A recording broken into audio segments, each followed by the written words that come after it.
Hello everyone, this is Mr. Huebner, and today we're going to be doing Smore, Stoich. We're going to be using an analogy of creating s'mores to drive home the point of limiting reactants. Limiting reactant, remember, is the reactant that drives the experiment. It's the one that limits the amount of product that can be produced because it is the reactant that gets totally consumed first. And once it's consumed, can it continue to react? No, because it's gone. Alright, so it says, I love s'mores. However, I always run out of the items. One of the items, at least. It's like 10 hot dogs, but only 8 hot dog buns. What is up with that? Hey, it's kind of like limiting reactants. However, that comes later. Well, it comes right now. We're going to be talking about it. In this lab, you will see what is limiting how many s'mores you can make. Let's first write the balanced chemical reaction for the production of s'mores. GC for graham crackers, M for marshmallow, and CH for chocolate. Alright. So, let's see. How many graham crackers? Let's say a graham cracker is a square. I need a top and a bottom. So, graham crackers.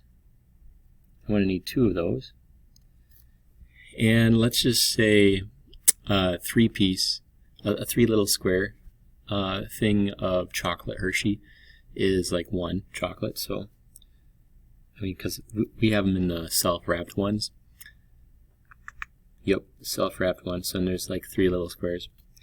And marshmallow, I always go with 1 marshmallow. Sometimes I do 2, actually. Let's just go with classic. And if you haven't had a s'more, that is unfortunate, especially since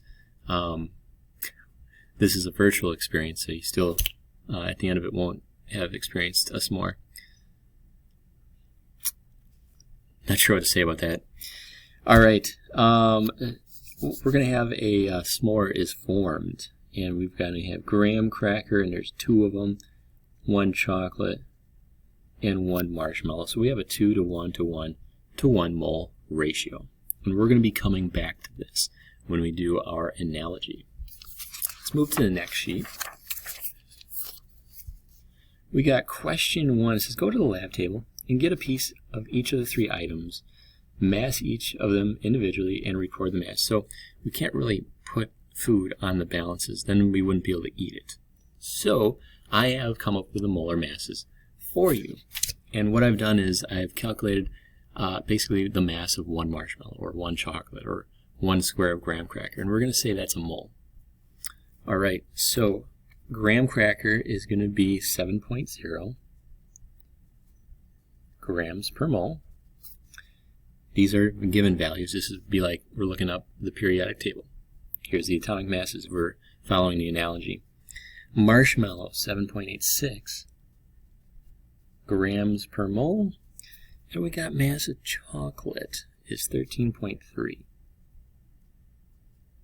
grams per mole. Alright, there we go. Those are our molar masses. Then it says record the mass of the entire box. Make sure you are putting in grams. Alright. Let's see the first one. Got my graham crackers. And if you notice, right at the bottom, it says 408. You might not be able to see that on yours, but just take my word for it. 408 grams. That's the mass of the entire box. Then we've got our marshmallows right here. Mmm, yummy, yummy, yummy. And it says 283. You might not be able to see that, but it says 283. That's 1 bag of marshmallows. And then we have chocolate. And these come in the little nice personal size containers right there. Alright. And this one is going to say a mass of 293. 293 grams. Alright, there we go. That wasn't too bad. Let's move on. It says, that is all the data you are going to collect. Alright, now the fun part comes. Now let's do some calculations. You can make your s'mores until the calculations are done. Alright, so we'll be making our s'mores. But we got to do the best part first. Calculate the moles needed of each item. to make one complete s'more according to your balanced equation. All right, so going over this example, we got mole of graham crackers that we want to have. We have 408 grams of graham crackers. So let's say we went to the gas station and luckily they had a box of graham crackers, a bag of marshmallows, and a bag of chocolates. So I'm going to write down 408 grams of graham cracker, and I want to get out of grams and into moles. So I put 1 mole on top. I put the molar mass of graham crackers on the bottom, which is 7.0. So 408 divided by 7 is 58.3.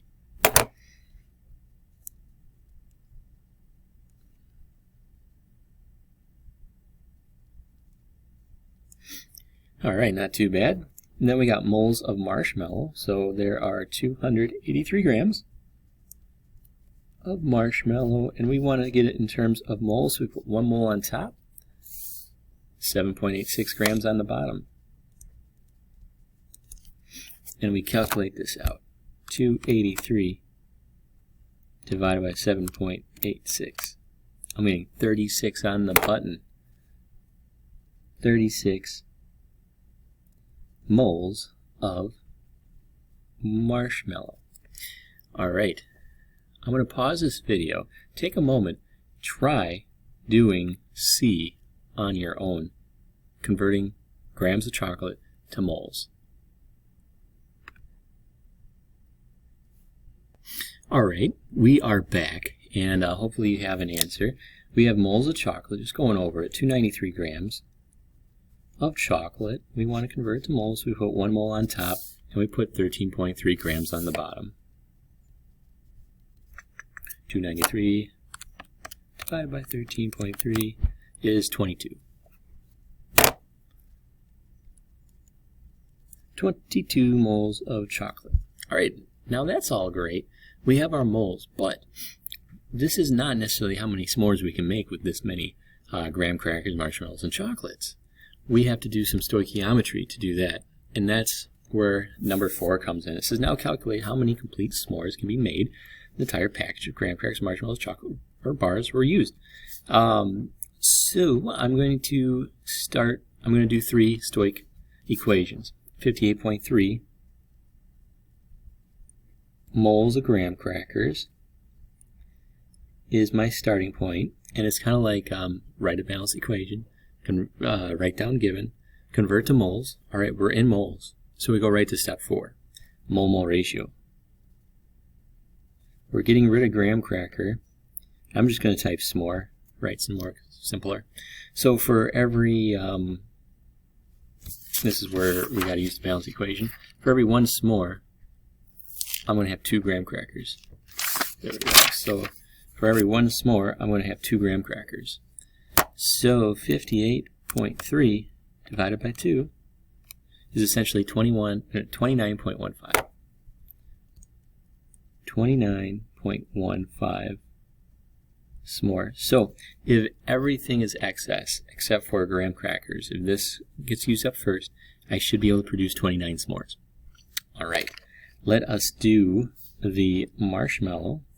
We have 36 moles of marshmallow, and we want to convert it to s'mores. So the mole ratio is 1 s'more for every 1 marshmallow. Some simple math. 1 mole of s'more for every 1 mole of marshmallow. That's going to not change our number, but it will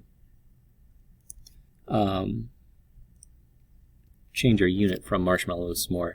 So this is saying that if graham crackers, you got a million bajillion of them, you got tons and tons and tons of chocolate, but marshmallows, you only got 36 of them, well, you're only going to be able to make 36 s'mores. All right, so I want you to try to figure out how many s'mores you can make with 22 moles of chocolate. So I'm going to pause this video, and it's your time to try it out. All right, guys, hopefully you solved it out. We're going to go over it together. We have 22 moles of chocolate, and we want to convert this to s'mores, and for every one s'more, you guys probably have it, there is one chocolate, based off of our classic s'more recipe. Alright, again, math is simple. It's only going to be, the number will not change, but the unit changes from chocolate to s'more. So if the only thing that limits us is chocolate, then we can only make 22 s'mores. So what we're saying here, basically the reactant that produces the least amount of product is going to be the reactant that limits your reaction from continuing on. And it looks like the least amount of product that can be formed is 22 s'mores based off of our chocolate. So therefore chocolate is our limiting reactant. And this is a real world problem. Extremely happens all the time. It's always the chocolate that gets used up. Always. So the next question says, which reactants were able to produce the least amount of products? Well, we're going to write chocolate. Which reactant produced the most amount of product? Well, the most amount of product here is, looks like marshmallows. It's usually the case. That's why I usually double stuff them. Marshmallows. Alright, whatever reactant produces the least amount of product is referred to as a limiting reactant. It is what limits you from producing more products. What is the limiting reactant in our example? Chocolate. And what are the excess reactants? Marshmallows and graham crackers are left over. And if the reaction went to completion, how many moles of each excess reactant would remain? Oh, got some more math. More math. Alright, so in this case, this is looking at excess reactant left over. What we're going to have to do is do some more stoichiometry.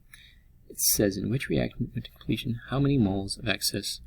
Okay, so you got to start with your limiting reactant. And we said our limiting reactant was chocolate. You got 22 moles of chocolate. 22 moles of chocolate. And we want to figure out how much excess is left over. So that's marshmallow and graham crackers. I'm going to do two problems, one for marshmallow, one for graham crackers.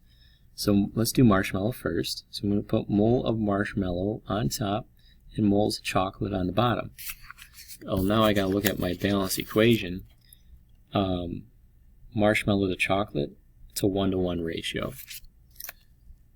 So my number doesn't change, but my unit does. No longer do I have chocolate, now I have marshmallow. So this is saying, if you use up 22 moles of chocolate, you will use up 22 marshmallows. But we have, how many marshmallows did we have? We had 36. So we're going to have some left over. So we're going to do 36 marshmallows minus 22. That means we have 14 marshmallows that should be left over, providing you didn't sneak a few.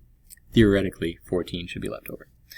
Alright, why don't you take a moment and try to figure out how many, if you got 22 moles of chocolate, you want to figure out moles of graham crackers that are ultimately left over. So I'm going to pause it. Thought I left? No, I'm still here. So, what we're going to do is we're going to go over this problem. Hopefully you got it right. I'm feeling you did. So let's just double check. Alright, we got graham cracker and chocolate, and we got to use that balanced chemical reaction. For every 2 graham crackers, we got 1 chocolate. 2 graham crackers, 1 chocolate. 22 times 2 equals 44 moles of graham cracker are used up. 44 of them. Well, let's double check. How many did we actually start with? Looks like about 58, we'll say. Alright, so 58 minus 44. Hey, oddly enough, we got 14 graham cracker squares that are left over, just like we got 14 marshmallows. Cool. Using Stoich to figure things out. Alright, number 8 says, how do you think chemists use limiting reactants to their advantage when they make chemicals?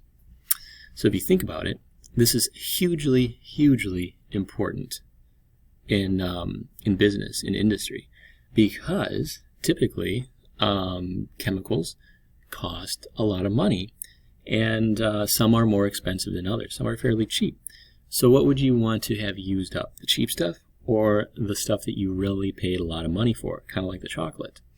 Well, you're going to want to use up the most expensive item to maximize your profits. So chemists have to figure out how to create the most expensive substance to be their limiting reactant, and then only purchase that amount or enough so that they don't have any leftover waste. So industry, big example. So industry, in order to maximize profit, in order to maximize profit by ordering just enough of their most expensive ingredient. It doesn't just work with chemicals. Maybe it's a food industry as well. Same deal, using ratios to maximize profits. Number 9, describe your own analogy, like the ones used in class, to explain limiting reactants. In your analogy, make sure to define your recipe. Now, I don't want to ruin your creativity, so I'll give you an example, but you can't use this example. We'll use the bicycle example. You got to use your own. So I know bicycles have 2 wheels. At least mine does.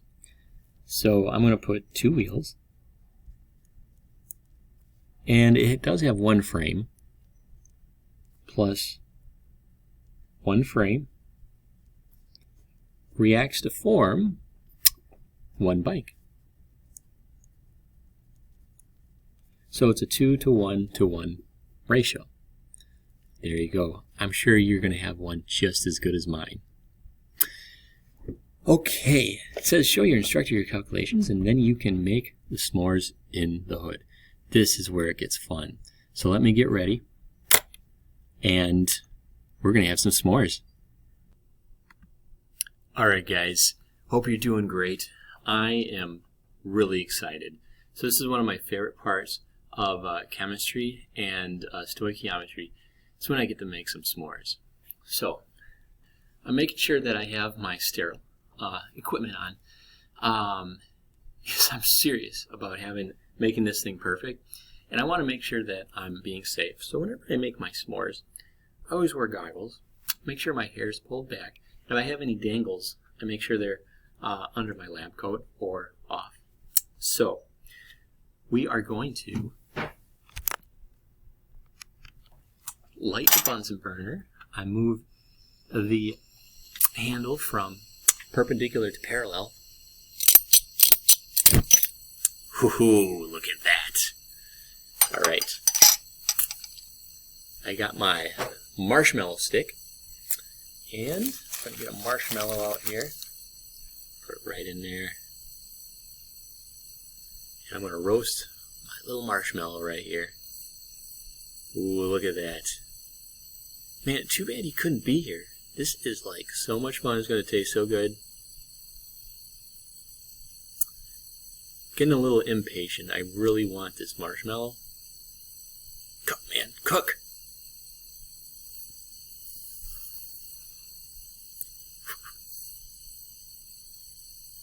Alright. Alright. I just want to show you this.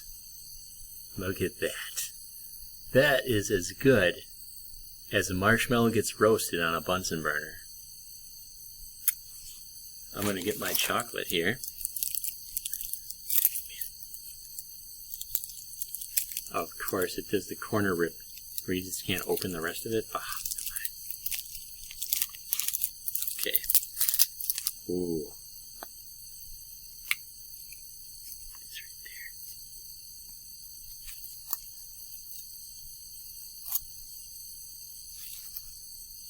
there. And that is a classic s'more. You ready for it?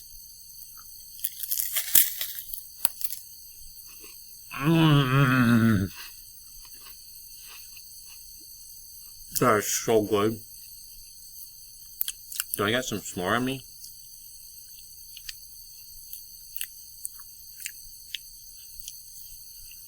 I think I might need a napkin. Oh man, this is good.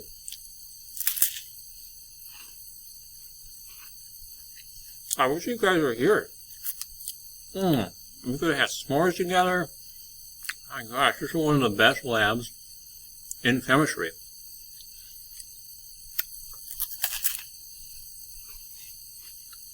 Where's the napkin?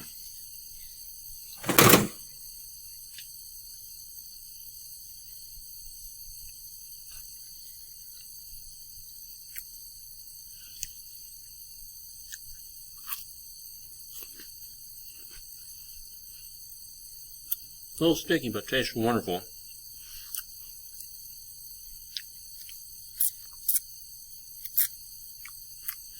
All right.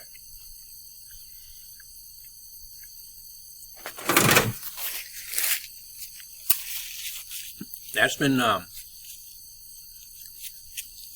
brought my water home. All right.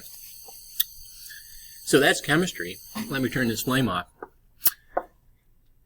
That's stoichiometry in a nutshell. That's limiting reactants. This has been one of the best experiences of my life. I hope you enjoyed it. I hope you have a great day going through this video and doing all these calculations. Until next time,